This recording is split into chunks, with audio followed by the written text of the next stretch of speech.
இப்போ நம்ம முட்டை கிரேவி எப்படி செய்கிறதுன்னு பார்க்கலாம். இது ரொம்ப ஈஸியானது. நம்ம வீட்டிலேயே மசாலா வறுத்து அரைச்சி இப்போ நம்ம இந்த குழம்பு செஞ்சுருக்குறோம். இது நம்ம டிஃபனுக்கு நல்லாயிருக்கும், சாப்பாட்டுக்கு நல்லாயிருக்கும். நீங்கள் இது எப்படி செய்கிறதுன்னு இப்போ நம்ம பார்க்கலாம். இதுக்கு வந்து நம்மளுக்கு தேவையான முட்டை எடுத்துக்கலாம். இப்போ நான் ஒரு 5 முட்டை எடுத்துருக்குறேன். அதை நம்ம வந்து தண்ணி ஊற்றி ஒரு 10 நிமிஷம் வேக வச்சுக்கலாம். மசாலா வந்து சோம்பு 1 ஸ்பூன், ஜீரகம் 1/2 ஸ்பூனு, மல்லி 1 ஸ்பூன், காரத்துக்கு தேவையான மிளகாய் கொஞ்சம் 1/2 ஸ்பூன் மிளகுத்தூள், அதை வறுத்துக்கலாம். இப்போ முட்டை வந்து இதில் சைடில் அடுப்பில் வேக வச்சுக்கலாம். இப்போ நம்ம வந்து இது டக்குன்னு ஒரு 10 நிமிஷத்தில் நம்ம இதை செஞ்சிடலாம். இப்போ நம்ம இந்த பொருள் எல்லாம் போட்டு லைட்டாக வறுத்துக்கலாம். அப்புறம் வந்து இதுக்கு வந்து ஒரு பெரிய வெங்காயம் இல்லை சின்ன வெங்காயம், பெரிய வெங்காயம்னா ஒரு பெரிய வெங்காயம், சின்ன வெங்காயம்னா ஒரு 10 சின்ன வெங்காயம் போட்டுக்கலாம். ஒரு தக்காளி, பூண்டு, இவ்வளோதான் நம்ம அரைக்க வேண்டியது.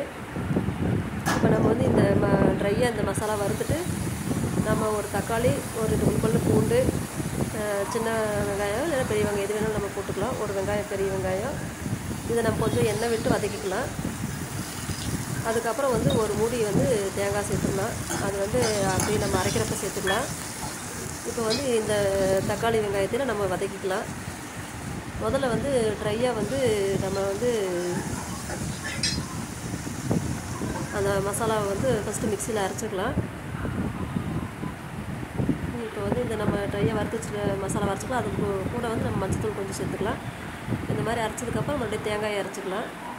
தேங்காயும் கொஞ்சம் அரைச்சதுக்கப்புறம் நம்ம லாஸ்ட்டாக தக்காளி வெங்காயம் கொஞ்சம் ஆறுனதுக்கப்புறம் சேர்த்து நம்ம இந்த மசாலா அரைச்சிடலாம். இவ்வளோதான் நம்ம இதுக்கு தேவையான மசாலா.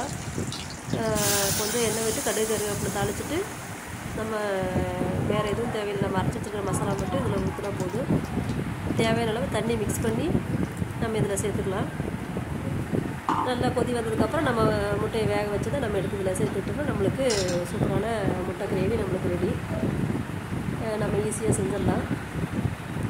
நம்ம இதே வந்து முட்டையை வந்து வேக வைக்காமல் லாஸ்ட்டாக உடச்சி ஊற்றி இது செய்யலாம். அது ஒரு மெத்தேடு. ஆனால் நம்ம இந்த மாதிரி செய்கிறது இது கொஞ்சம் ரொம்ப ஈஸியானது. தேவையான அளவு மட்டும் உப்பு சேர்த்துக்கலாம்.